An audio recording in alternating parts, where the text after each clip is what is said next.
Thank you for joining us, Ms. Morgenson, and welcome to the Gateway of India Happy to be here. Geoeconomic Dialogue 2017.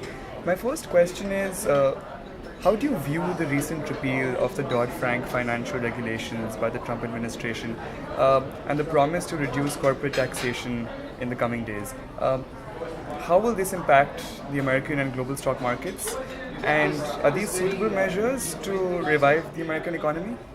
Well, I think that we've already seen an enormous rise in the stock market in the United States in anticipation of what Donald Trump promised to do on the campaign trail before he became president.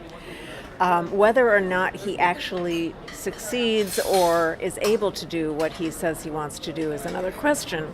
And so I'm not sure that we're really at the point where we can say that it will definitely move the stock market higher because we really don't know what he is going to do.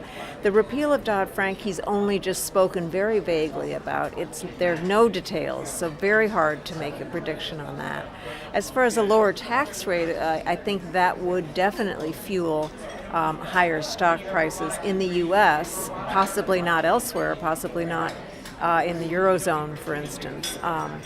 But I think that we still have a wait-and-see attitude because Trump has said many things, and whether or not he can follow through is really a difficult question to answer now.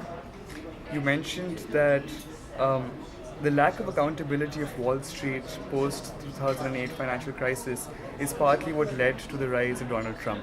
But legislations like these, which make it even more difficult to prosecute Wall Street, Yes. How do you think this will impact the psyche of American investors?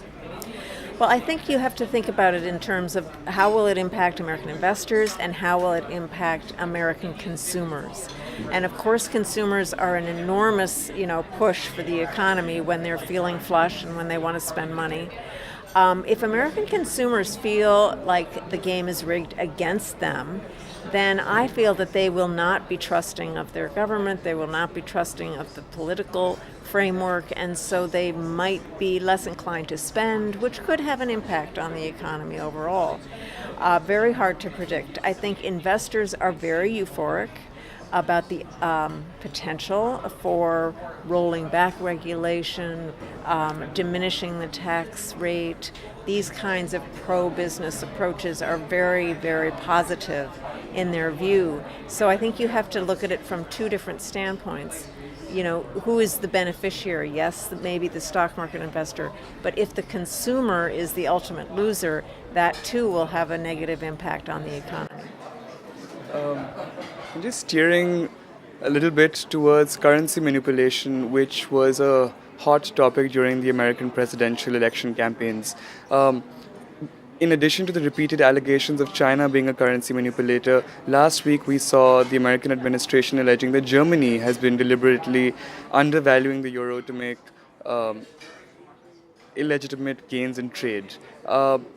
What action do you see the American administration taking to counter this, if at all, and how will this impact the euro currency crisis?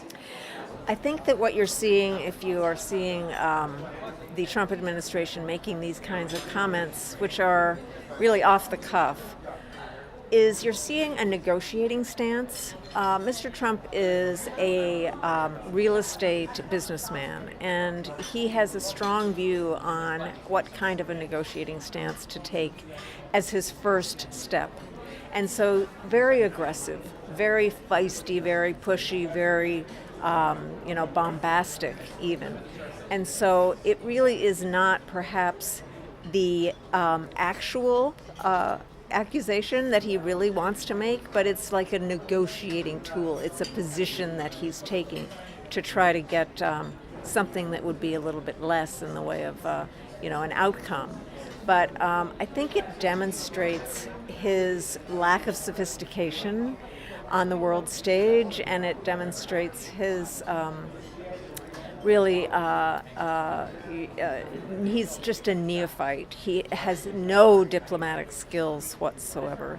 And so what I've been writing a little bit about is that investors have to get used to this kind of whipsaw effect of him making a comment that seems a little bit outrageous, and then the reality of what that comment might actually mean. So we're going to be in for, I think, a very volatile period where he'll make a comment and then the market will respond in a way that they think, what does it mean, that may or may not actually end up happening. All right, thank you for joining us and thank you for your insights, and we hope you enjoy the rest of the conference.